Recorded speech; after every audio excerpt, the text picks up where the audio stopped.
జ్ఞానసుందర్ గారు ఎలా చూసుకోవచ్చు? నిన్న నలుగురు అభ్యర్థులతో మొదటి జాబితాను విడుదల చేసింది. ఇంకా దాదాపు 13 మంది పేర్లను కూడా ఖరారు చేయాలి. ఏ వ్యూహాలతో కాంగ్రెస్ పార్టీ ముందుకు పోతా ఉంది?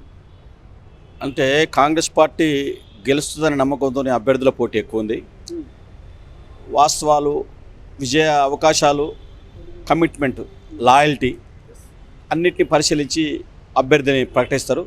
డెఫినెట్గా ఈ రాష్ట్రంలో Congress party majority seat Revanth Reddy గారు అన్నట్టుగా 14 సీట్లు గెలిచేటందుకు అవకాశం ఉంది కాబట్టి పోటీ ఎక్కువ అవుతుంది.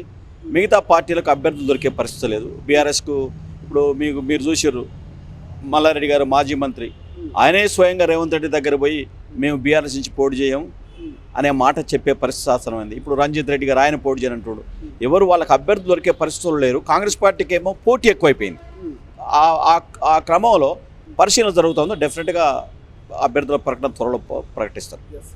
మల్లారెడ్డి గారి విషయం బాగా గుర్తు చేశారు. ఇప్పటికే మల్లారెడ్డికి సంబంధించినటువంటి కబ్జాలు, మల్లారెడ్డి అల్లుడికి సంబంధించినటువంటి కబ్జాల మీద ఇక రాష్ట్ర ప్రభుత్వం ముక్కుపాదం మోపుతున్నట్టు తెలుస్తూ ఉంది. ఎక్కడికక్కడ బిల్డింగ్లు కూల్చివేస్తూ ఉంది. ఇది ఎట్లా వ్యక్తిగత కక్ష అనుకోవాలా రేవంత్ రెడ్డి గారు మల్లారెడ్డి మీద, లేకపోతే రాజకీయ కోణం చూడాలా? నేనేమంటున్నానంటే, ఈనాడున్న ముఖ్యమంత్రి గారు నాడు పిసిసి అధ్యక్షుడిగా మల్లారెడ్డి గారి భూ కబ్జాల మీద పోరాటం చేసిండు, ఆ ప్రభుత్వానికి కాంప్లైంట్ చేసిండు. కానీ ఎలాంటి స్పందన టీఆర్ఎస్ పార్టీ ప్రభుత్వంలో జరగలేదు. కాబట్టి ఏదైతే చట్టబద్ధమైన పాలన చేస్తున్న రేవంత్ రెడ్డి గారు ఆ ఆరోపణలు చేసిందే తను కాబట్టి తను అధికారంలో ఉన్నప్పుడు పరిశీలన జరపాలి కదా, ఎంక్వైరీ చేయాలి కదా. చట్టం ఏం చెప్తే అది చేస్తారు తప్ప వ్యక్తిగత కక్ష అనేది సమస్య లేనే లేదు. వ్యక్తిగత కక్షలు లేవు. ఒక చట్ట పరిధిలో ఏదైతే ఉందో దాని మీదనే చర్యలు జరుగుతూ ఉంటాయి. ఇప్పుడు మనం కాళేశ్వరం ప్రాజెక్ట్ చూసినాం. ఆయన అంతకుముందే సిబిఐకి కాంప్లైంట్ చేసిండు పిసిసి ప్రెసిడెంట్గా.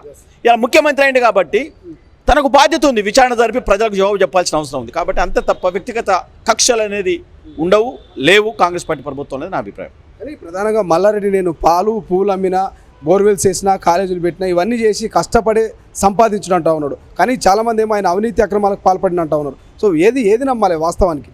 నిజంగా కూడా సరే, కష్టపడ్డ మాట కొంత నిజమే అయి ఉండొచ్చు స్టార్టింగ్లో. కానీ ఆ తర్వాత కబ్జాలు, ఆ కాలేజీల మీద స్కాలర్షిప్స్, రకరకాల అంశాల మీద ఆయన ఏ వ్యక్తి కూడా ఒకటేసారి కోట్లకు పడిగెత్తలేడు.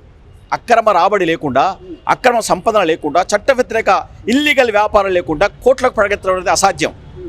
కాబట్టి డెఫినెట్గా ఆయన అవినీతి అక్రమాలకు పాల్పడ్డాడు. కాబట్టి ఆయనకు ఈనాడు ఎందుకు చేయనంటుండో, అంతకుముందేమో పార్లమెంటుకు పోటీ చేస్తాడు, ఇవాళ పోటీ చేయనంటుండు. కాబట్టి డెఫినెట్గా ఆయన అవినీతి అక్రమాలు నిజం కాబట్టే తను పిసిసి ప్రెసిడెంట్గా ఆరోపణ చేసినప్పుడు, తను ముఖ్యమంత్రిగా ఉన్నప్పుడు విచారణ చేయాల్సిన అవసరం, ప్రజలకు జవాబు చెప్పాల్సిన బాధ్యత రేవంత్ రెడ్డి గారికి ఉంది. అందులో భాగంగానే చట్ట పరిధిలో విచారణ జరుగుతూ ఉంది.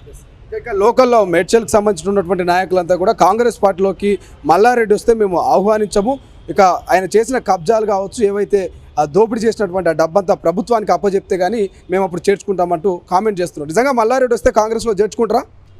అంటే అది పిసిసి అధ్యక్షులు, ముఖ్యమంత్రి ఇద్దరు ఒకరే ఉన్నారు కాబట్టి పార్టీ పదవిలో వారు ఆలోచన చేసి లాభస్థానాలు బేరీజు వేసుకొని వారు నిర్ణయం తీసుకుంటారు. దాని మీద నేను కామెంట్ చేయడం బాగుండదు.